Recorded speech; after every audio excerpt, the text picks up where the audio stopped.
हरियाणा में 2024 के विधानसभा चुनाव की तारीख करीब है और ऐसे में सरकार के खिलाफ विरोधी भावना, किसानों और पहलवानों के आंदोलन, सरकारी कर्मचारियों का असंतोष जैसे कई मुद्दे विधानसभा चुनाव के लिए गेम चेंजर के तौर पर साबित हो सकते हैं।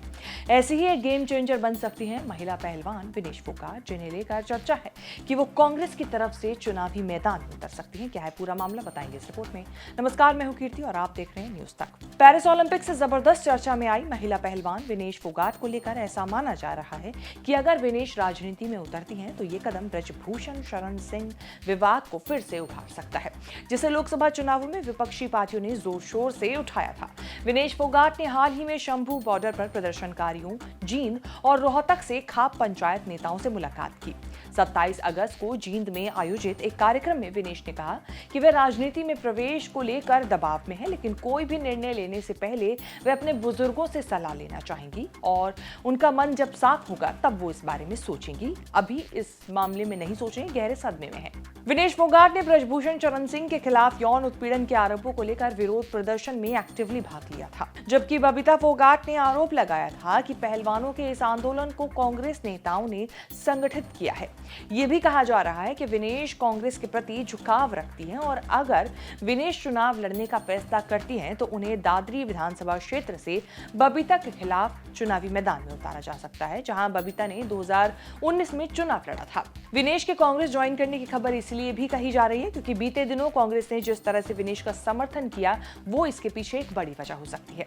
जब विनेश ने अपने रिटायरमेंट की घोषणा की तब कांग्रेस सांसद दीपेंद्र सिंह हुड्डा ने उनके साथ समर्थन जताया और उनके साथ नजर भी आई। इतना ही नहीं, पेरिस ओलंपिक से जब विनेश घर लौटी तो दीपेंद्र हुड्डा दिल्ली एयरपोर्ट पर उनके साथ पहुंचे, उनके साथ रहे भी काफी देर तक।